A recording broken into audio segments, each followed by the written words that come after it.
Doing great as always, man, and I'm really excited to dive in today because we're going to be talking about everything when the dogs start barking. My stepdad just got home, so there's going to be a big fiasco.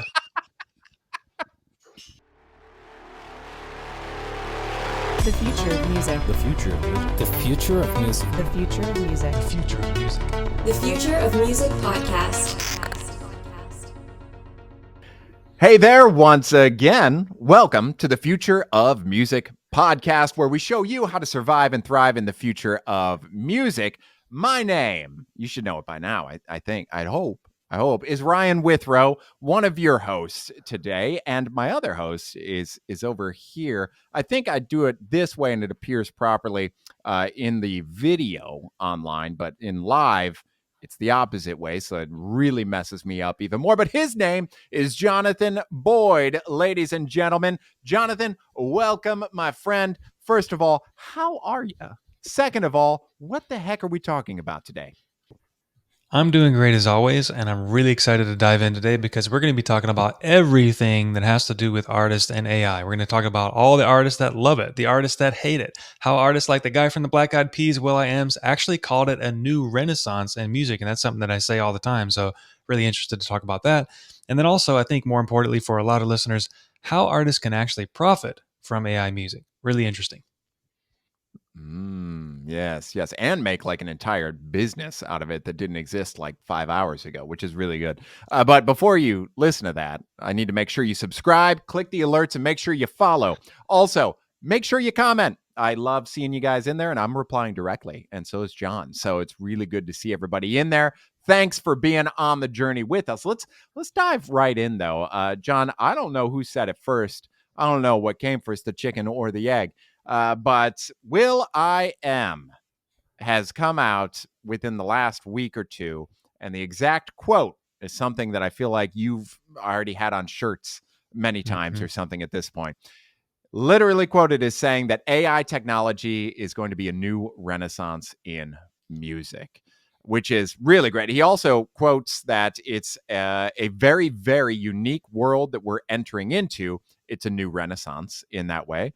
He said new technology does not just mimic what he does, but it creates something new, which is a really interesting viewpoint. That most people are viewing this from an artist standpoint as you're doing exactly what I do without me. But he's seeing it from the framework of you're actually doing something completely new. You can do what I do. You can mimic it, but it's totally new. He also said that they had a brand new song and it wrote this song, AI, the way he would have written it 100%. So he had AI produce a song and was just shocked at how perfect it was in his style. The concern is what they do as people and the regulation and guidelines that we put on folks that are building the models is a big key. The fact that AI mimics, but at the same time, we haven't put in clauses for where people own their likeness in their essence. That's one thing. And that's one thing we've talked about a lot, actually, is this idea of using the likeness, using somebody's voice without them being a part of it. There's no regulation. We talked about Sony hiring a VP of AI and really getting into the legalities behind it as well. So it's a buzzword in the artist world, but also further than that. But we've got somebody like Will.I.Am saying your quote, new musical renaissance, John, is what he views as the AI tool. And we're seeing this one side where artists are completely embracing it and are extremely excited about it. They have some concerns, but they're really leaning into it. So first of all, who said it first? Second of all, how's that make you feel? First of all, I'm a pretty humble guy, but I will say that in terms of the coming renaissance, I've been talking about this for a couple of years at this point, and it's really interesting to start witnessing this happening right in front of us. And now people are actually vocally talking about it, even people, that I would consider somewhat at the top, in the music industry chain.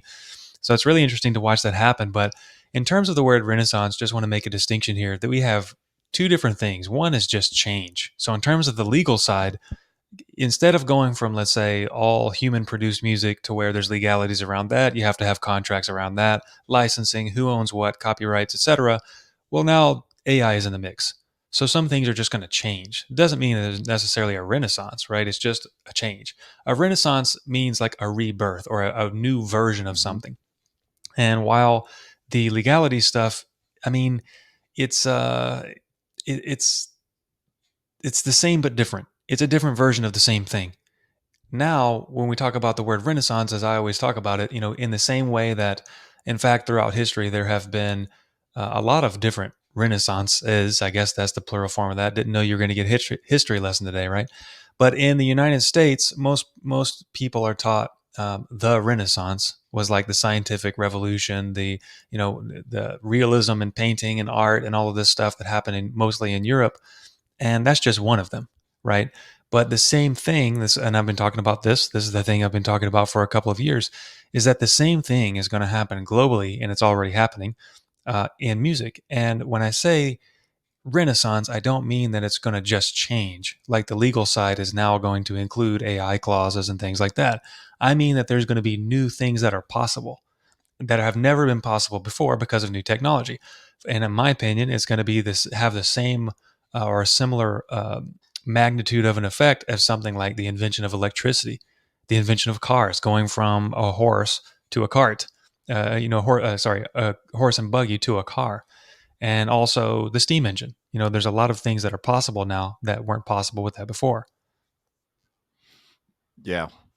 Yeah, I what I like about Will.I.Am in this situation is that he is completely embracing it. That's just the one thing that he's brought up is, yeah, we probably got to figure out some of these legalities and clauses just to protect some people. But he's pumped. He's excited. He's come out as being somebody that's fully embracing this new thing that's creating new art and just able to do some really incredible stuff in the music industry. But with people on that side that are all for it and loving it and can't get enough of it, you have the Hmm. opposite as well. So, one of the platforms that people actually listen to us right now on is Deezer. And Yeah. Deezer has come out now and they have said that they are going to detect and delete AI made songs that mimic popular artists. So, there's a distinction there. It's not just all AI generated music, but it's like somebody taking Will.I.Am's voice and using the AI version of it and Hmm. posting it on Deezer. That is going to be detected and deleted from the platform. They said that they have created technology that will detect and delete music made by AI that clones the sound and style of real artists. The quote from the CEO was, "We need to take a stand now. We are at a pivotal moment in music. We need to make sure that AI is used in the right way." So I want to hit on that for a second Hmm. once we're done here, that it complies with the law and intellectual property rights and that artists get compensated fairly. So the big question for me out of this whole thing is, first of all, it's a complete opposite. It's a complete other side of Will.I.Am versus this. No Yeah. embracing of it and almost like scarcity and anger that's coming out of here. But the big question is, we need to make sure that AI is used in the right way. Who deems right way? It's AI tech, like it's AI technology. So what is right way? So if you are trying to take a stand saying we have to use it the right way, there's no legality telling me what is the right way right now. So Hmm. like is you removing it immediately, is that solving the true problem? Or is the true Yeah. problem at kind of the legal side of things? And what if I deem it as the right way? What if I deem that if I can create somebody's song and have them sing on one of my tracks and I didn't have to pay them 100 grand to do it just to like have fun, and I'm like, this is AI version, but it's cool. How is Yeah. that wrong? So it's an interesting thing. But John, I would love to hear your input. Yeah, well, it sounds like, I mean, we can go really deep on this, but it sounds like, this is kind of the flow of things is kind of conflicting with his beliefs and his standards and his boundaries. That's really what this is about. It's about him. It's not about the technology. That's what it sounds like to me. And actually, if we want to get more philosophical with it, if you are standing in the middle of a rushing river, or maybe there's a dry riverbed and the water starts flowing, well, it's pretty dumb to try to block the water. You're going to get swept away, right? This thing is Mm-hmm. already flowing. It's already happening. It's not going away, and you're going to get wet. So you might as well just build a boat, right? Pivot and figure out how can you go with the flow rather than trying to block the whole thing, because you're going to get really frustrated and you're gonna fail anyway. Yeah, yeah. And again, there are two sides to it. One, for some reason, I'm really grossed out by the term right way. I Yeah. don't like any. I'm one of those people. Like, I'm not an anti-organization kind of guy, but I'm more of like a creative person where it's like, just let me be creative. Why are you putting rules on what I can do to be creative in my free time? Let Yeah. alone, who's to say I don't put it on your platform and I don't make money off of it? I just want people to hear it. What if that's the case? Let alone, who cares if the artist is okay with it, like a Will.I.Am or somebody. If they're okay with it, who's to say I can't use it? Why are you putting a block on what I'm doing? That's number one. Number two is this assumption that they have that they're going to be able to invest a ton of money into detecting that there's AI tracks that can be deleted. How much of Hmm. a waste is that going to be in a year or 2 years when AI starts being so good that it's untraceable? You can't detect it. And it's hard to understand the difference. It almost feels like they're tackling this new modern wave of technology with old school technology methods, is kind of what it feels like to me. And that's one of the things that's going to just get them swept away in the process. I don't think you can regulate it in the way that they're trying to. I don't think it's possible long term. Yeah, it seems like it. It's almost like in order to do what they want to do, they're actually going to have to stay ahead in terms of new technology and be on the cutting edge, even more than the latest cutting edge other stuff that is being used in the music. So, I mean, I don't know how it works from a technical level, so I don't see how that's possible right now. But it just seems like even more than an uphill battle, right? It's an uphill battle on a volcano with standing in an ocean. I just don't see how it makes sense. Yeah, I agree. And it's funny to see the companies and organizations, the big holdings, are the ones that have the biggest problems. Because when we talk about artists and producers, Janelle Monae, who I actually know from YouTube a lot. I've seen her Hmm. play a lot on YouTube. Beautiful music. But she's come out and said, we're going to live in a world where you can't differentiate the Beatles from the AI Beatles. We just Hmm. kind of have to accept it. She said that there's a potential to disrupt the music industry on a large scale. She does warn, but she warns those opposed to it, not about the thing. She's essentially warning the people that are against it, saying it's not going away. That's the quote. Yeah. She says it is not going away. So I'd be leery to oppose this at this point. Um, but the beauty that came from this article specifically in her conversation comes from the surveys that were included.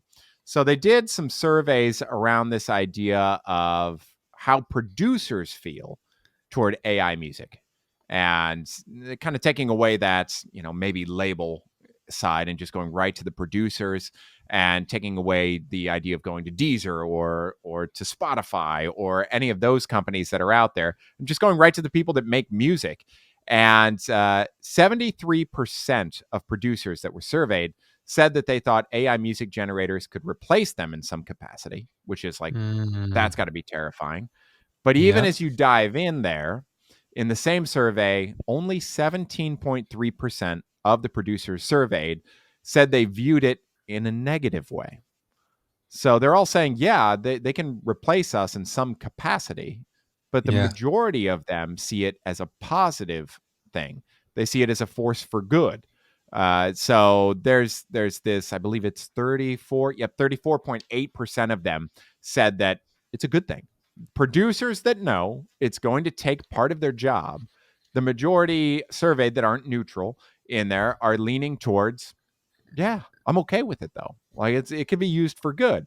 I know we talked with Bernth recently, and he talked about being this graphic designer for years and doing album covers, and it took him an entire day or 2 days or 3 days to create an album cover.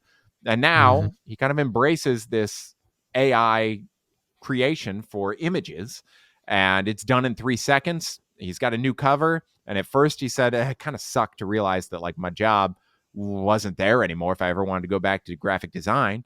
But then the other side was, but hey, well, I didn't have to do any work, and like my job still got Yeah. done, and it's here, and it looks great. So we have the same trend going on with producers who are thinking, how can it help my job? How can it make me focus only on the things I enjoy doing? What can I kind of delegate to AI that could be happening? Maybe it's mixing, maybe it's mastering, maybe it's not even part of the Hmm. creative process. Maybe I just want to focus on that. So we're seeing a lot of producers think this is going to be a good thing for our industry because it's going to help me do the stuff that I don't like doing, and I could focus on the stuff I really like doing. It could be a force for good. But that's what we're seeing on the end of going to the producer level. The people actually making the music, turns out they're embracing it. So what do you think? Yeah, the gut feeling that I get from all of it is that you use the word delegating, and I think it really centers around that, at least from what I'm hearing about this, that it's kind of like the producer, instead of being a producer, becomes more of a manager in a producer fashion. And what I mean is they're Mm, managing.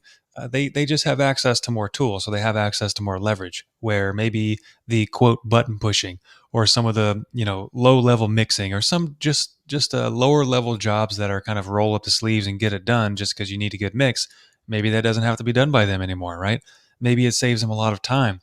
But even if, let's say, they could literally just change some settings and click a button, and then all those little jobs are done, and then the produced work is, let's say, it's great. At the end of the day, it's still humans that are listening and enjoying to music.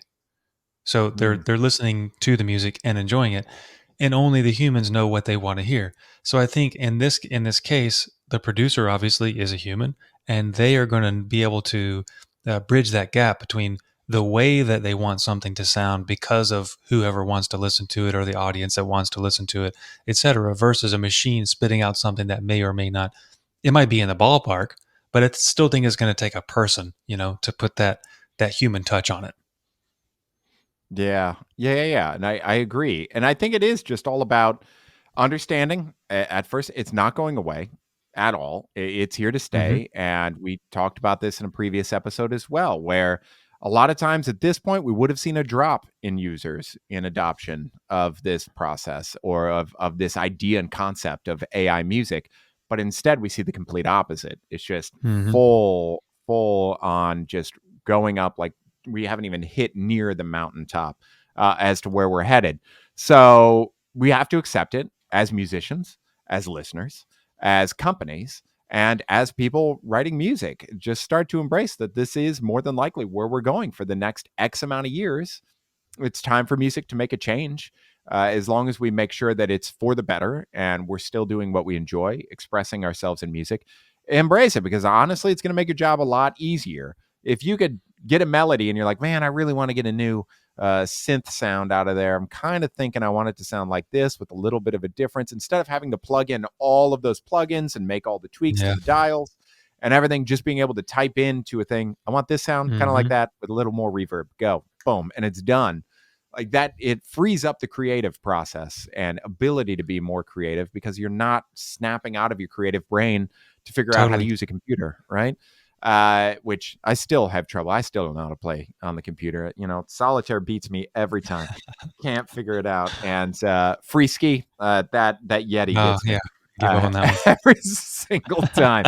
But it's amazing. And then we're seeing the other side. Our last point here is that we're seeing artists that say we love it. We're seeing companies that say we hate it. We're seeing Mhm. producers kind of in the middle, but also leaning towards loving that. And they're kind of all stuck in 2008. And what did Will.I.Am say? Fergie say? I'm in 3008 to 2000 something. The future. 2000 late, So something we're like that? starting. Yeah. 2000 late. Yeah. That's Yep. what. So Yeah. that's the bad one. 2000 late is the bad one. That you don't want to be late. So let's talk about the future process. We've got all these people thinking about like the now. How do we solve this now? What do we do with this? Oh my gosh, this thing's Yeah. blowing up. We need to be very reactive, is the way I would explain the way all these companies are acting toward AI music. Whereas you have Grimes, who, love her or don't like her, it's fine. She's smart. All right. This Yep. is an insane tactic. So we have these people in the now freaking out. We have Grimes starting to partner with TuneCore to distribute AI songs using her voice. So we're already seeing somebody go, you know what? Boom. I don't have to work at recording. People are allowed to Mhm. use my voice, and I'm going to make a lot of money in the process, just laying back, drinking margaritas. I don't even have to worry about it. So we have like full embracement of using AI voice and being really smart around that concept and building an actual legitimate business Mm-hmm. around this. It's just like, and it's funny to think about it this way, but it's just like coming out with the first Fender Strat, right? As a guitar Yeah. player, like you love that Strat sound. So let's just duplicate it all the time after the design's Mm-hmm. done. We had to design it once. We made some modifications every now and then, but it's similar to her. She's been working on her voice for a long time, has recordings out there of it, has already perfected it to a certain extent. So it's like, why recreate? Why do it? Just like Mm-hmm. I did the thing for you. There you go. I worked really hard to get it here. Take it and go have fun. But being able to make a business out of your own voice without you having to use your voice, that's like, big time thinking. That's big brain thinking right there. And it's so funny to see these drastic differences in people's views of AI. But this is one of the first ones I've seen that I'm like, man, that is super smart to do in the business Mm-hmm. sense. But what do you think about the idea? Are you for the idea of people just saying, "Take my voice, have it, just pay me," or are you kind of against that a bit? So there's two main things. One is to answer your question directly, that depends on what your goals are, and I'll come back to that part in a second. But in terms of the naysayers saying no, we shouldn't allow somebody to use my voice, or you should, etc. Well, there's nothing stopping Grimes, for example, from continuing to do everything that she always did, do her own albums herself, sing in the studio, etc. You can still do that, right? And maybe it becomes something in the future where it's like a different tier of music. Like maybe this is the real version and it costs more or something like that. This is the authentic Mm. handcrafted version, and then this is the AI version, and it's just a slightly different thing. You know what I mean? But the Uh-huh. second thing is, in terms of a business decision, you know, take from this what you will. This can be thought of in a number of different ways, but there's an old saying: you can be right or you can make money. And I think what I mean is, it doesn't mean that you have to do something bad.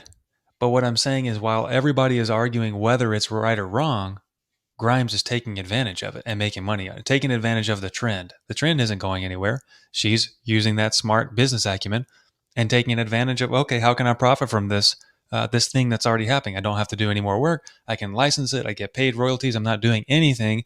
And like you said, she's probably ruining her voice drinking margaritas all day. So not really, but um, no, but I mean, from a business standpoint, why wouldn't you do that? I mean, there's just so many more possibilities.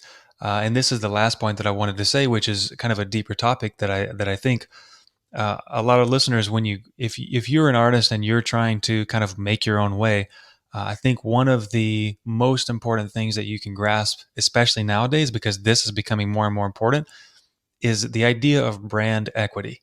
So the idea of brands. So a lot of people buy from brands that they like, right? So I'm going to go to the store, I'm going to get some tools made by the brand that I like because they're a good brand, because they're good tools.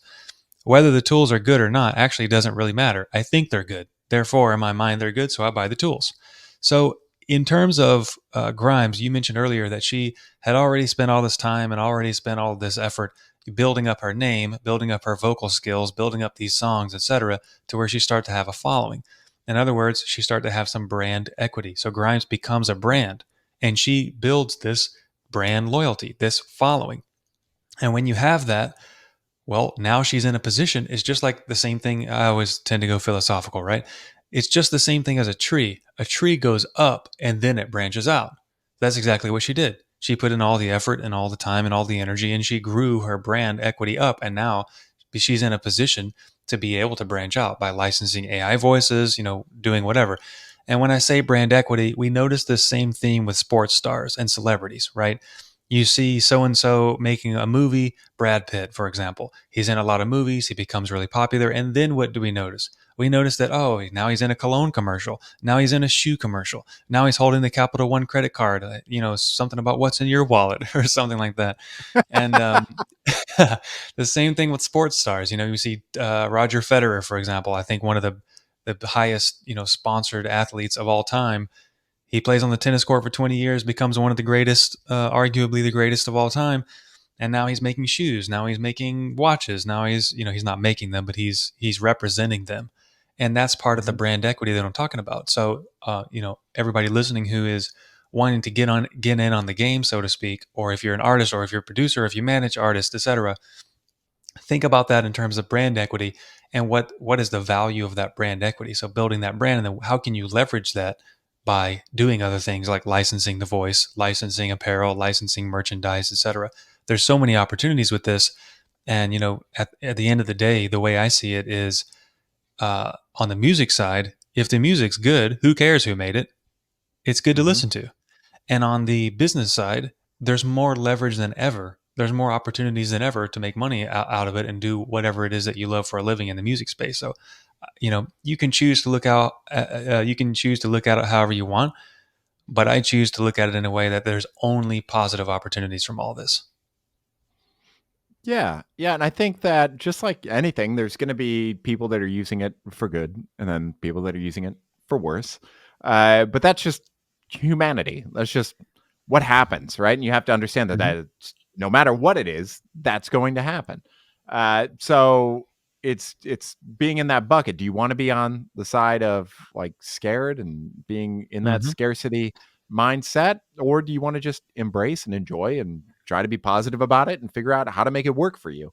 I think that I am super excited about all of this stuff because Yeah. up until now, man, if I wanted to think about, I really want to remix a song where I just have this person's vocals and I just write an entire piece around it. I just completely redo it. I would love to do that. Back in the day, you'd have to hope that one, somebody had a really good vocal stem like out there with an a cappella track that you could bring in, realizing you couldn't share it with people because you'd get struck with some kind of copyright issue or it would be Hmm. terrible or something.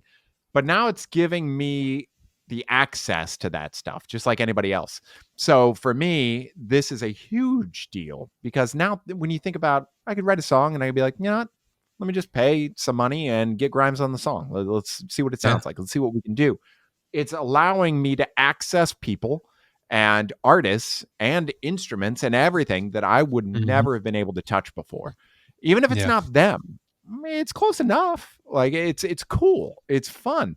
And the fact that I could be like, let me have Petrucci solo on one of my songs in an AI generated solo written in Petrucci's style, right? Those small things are just really cool to me that we can do.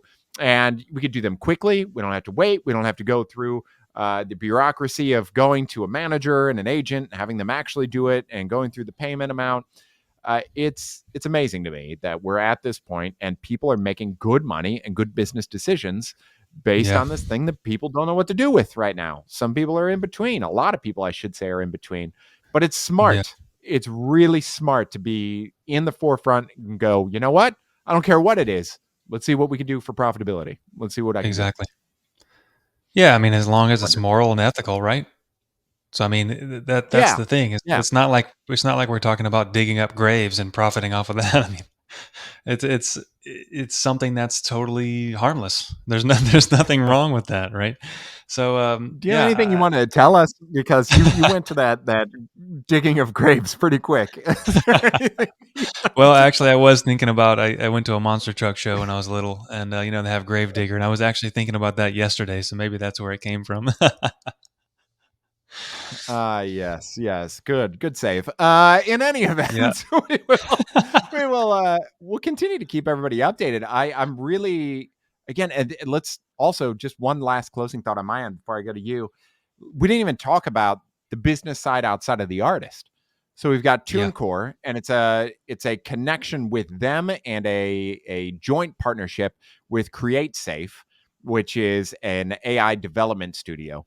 So the whole concept is that it's all about the royalties going out to Grimes, but Hmm. she then is able to better monitor tracks that are released using AI vocals because they're going to make sure that they create the software needed to analyze and be able to monitor that voice because now that it's an actual entity and it's a technology, it can be analyzed easily because it's out there.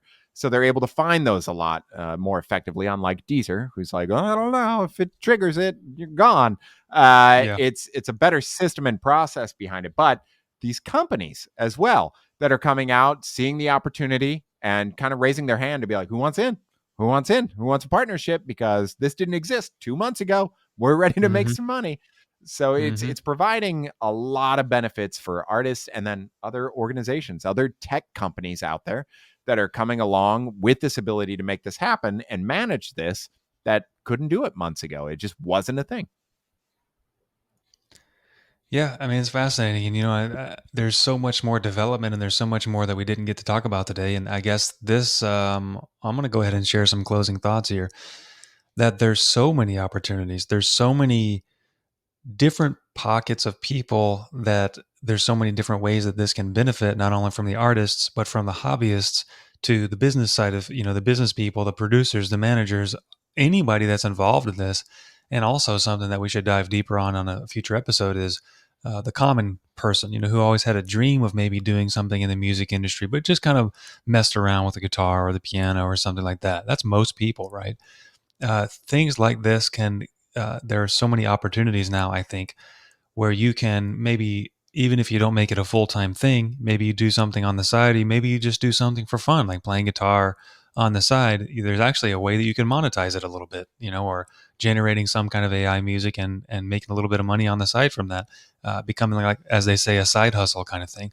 So yeah, there's just mind-blowing amount of possibilities. And what's interesting is we just started talking about this and covering all of this within months, right? Just imagine where Mm-hmm. it's going to be next year, 2 years, 5 years. It's going to be absolutely insane. So yeah, I mean, Yeah. in terms of an overall takeaway, I'm just kind of blown away. I just can't wait to dive in more. Yeah. I mean, we went from nothing to the Beatles embracing it. Yeah, It's like that's insane. That's so fast, and just it's such a massive growing thing. And I think that to piggyback on what you said, just start to look and find the positive things about what's happening. Because again, as Will.I.Am said, like and it's happening, everybody man. else that we mentioned here, it's unavoidable. Yeah, It's not going away at all. So what can we do right now that's super helpful and helps us grow as an artist or business entity, so to speak, and just do it. Just figure it out. What's the positive stuff that we could pull out? And if there's negative stuff in there that you truly feel that you need to take a stand about, take a stand on that stuff, but don't ditch it all in that process. Don't just run away from it because you don't like one aspect of this massive booming industry that's starting to yeah. come along. It'll get better. It'll shape a lot more in the coming years to what it needs to be widely accepted. But for now, there's stuff happening that you could use right now to make your life easier, make more money, Hmm. be a better artist. And you need to start embracing it. So I completely agree with you. Again, as always, we put everything in the show notes and description for you to take a look. All the articles, all the information that we pulled here. We'd love to hear your thoughts on that as well in comments. But, I think I have to tell you to like subscribe first because I don't want you to comment unless you're a subscriber, but you can, but I don't want you to because we like to have subscribers as well to keep this moving. So make sure you subscribe. Make sure you follow us on all the podcast platforms that you're enjoying us on. And make sure you click the alerts because we do these every week. And we'd love you to listen to our soothing voices every week as part of your weekly activities. We appreciate you all for being here as always. And we will see y'all next time on the Future of Music podcast. Thanks, guys. See you later.